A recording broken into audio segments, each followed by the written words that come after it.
صحیح بخاری شریف کی احادیث کا خوبصورت سلسلہ آپ کی اپنی زبان میں۔ رسول اللہ صلی اللہ علیہ وسلم نے ایک مرتبہ فرمایا کہ درختوں میں سے ایک درخت ایسا ہے جس کے پتے کبھی نہیں جھڑتے اور اس کی مثال مسلمان جیسی ہے، مجھے بتلاؤ وہ کیا درخت ہے؟ تو لوگ جنگلی درختوں کی سوچ میں پڑ گئے اور عبداللہ بن عمر کے دل میں آیا کہ میں بتلا دوں کہ وہ کھجور کا پیڑ ہے۔ عبداللہ کہتے ہیں کہ پھر مجھے شرم آ گئی اور میں چپ ہی رہا۔ تب لوگوں نے عرض کیا، یا رسول اللہ آپ ہی خود اس کے بارے میں بتلائیے۔ آپ نے فرمایا وہ کھجور ہے۔ عبداللہ کہتے ہیں کہ میرے جی میں جو بات تھی وہ اپنے والد حضرت عمر رضی اللہ عنہ کو بتلائی۔ وہ کہنے لگے کہ اگر تو اس وقت کہہ دیتا تو میرے لیے ایسے قیمتی سرمایہ سے زیادہ محبوب ہوتا۔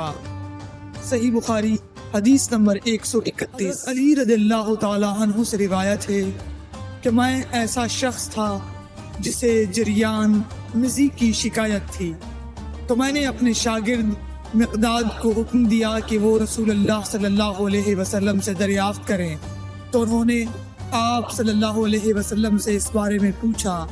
آپ صلی اللہ علیہ وسلم نے فرمایا کہ اس مرض میں غسل نہیں ہے، ہاں وضو فرض ہے۔ صحیح بخاری حدیث نمبر 132۔ ایک آدمی نے مسجد میں کھڑے ہو کر عرض کیا، یا رسول اللہ آپ ہمیں کس جگہ سے احرام باندھنے کا حکم دیتے ہیں؟ تو رسول اللہ صلی اللہ علیہ وسلم نے فرمایا مدینے والے ذوالحلیفہ سے احرام باندھیں اور اہل شام جحفہ سے اور نجد والے قرن منازل سے۔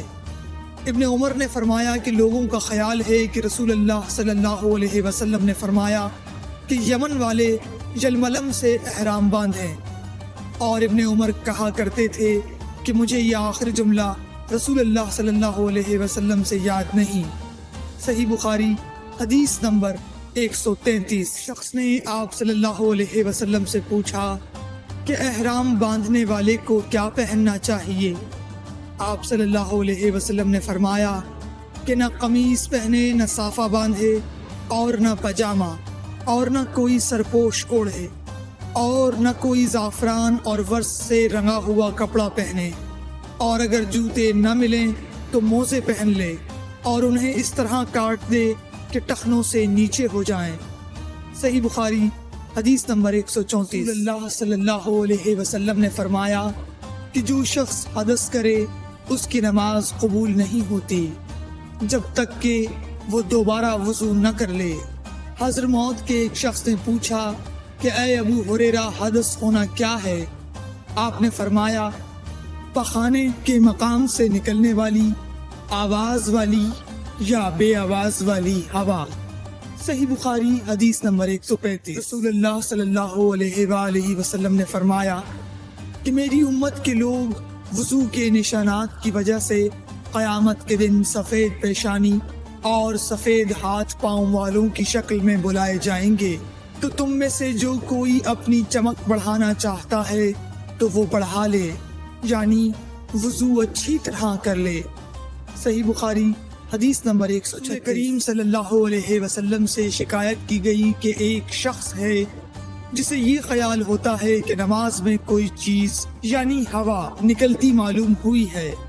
آپ صلی اللہ علیہ وسلم نے فرمایا کہ نماز سے نہ پھرے یا نہ مڑے جب تک آواز نہ سنے یا بو نہ پائے۔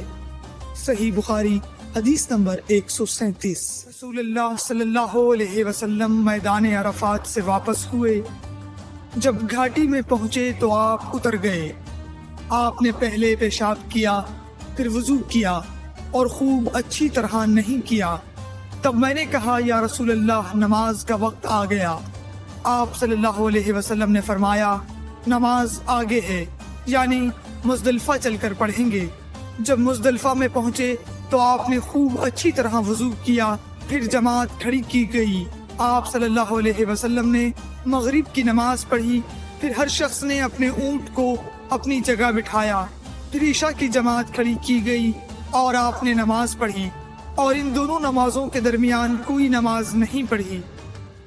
صحیح بخاری حدیث نمبر 139۔ عباس رضی اللہ تعالی عنہ نے وضو کیا تو اپنا چہرہ دھویا، اس طرح کہ پہلے پانی کے ایک چلو سے کلی کی اور ناک میں پانی دیا، پھر پانی کا ایک اور چلو لیا، پھر اس کو اس طرح کیا، یعنی دوسرے ہاتھ کو ملایا، پھر اس سے اپنا چہرہ دھویا، پھر پانی کا دوسرا چلو لیا اور اس سے اپنا داہنا ہاتھ دھویا، پھر پانی کا ایک اور چلو لے کر اس سے اپنا بایاں ہاتھ دھویا، اس کے بعد اپنے سر کا مسح کیا، پھر پانی کا چلو لے کر داہنے پاؤں پر ڈالا اور اسے دھویا، پھر دوسرے چلو سے اپنا پاؤں دھویا یعنی بایاں پاؤں۔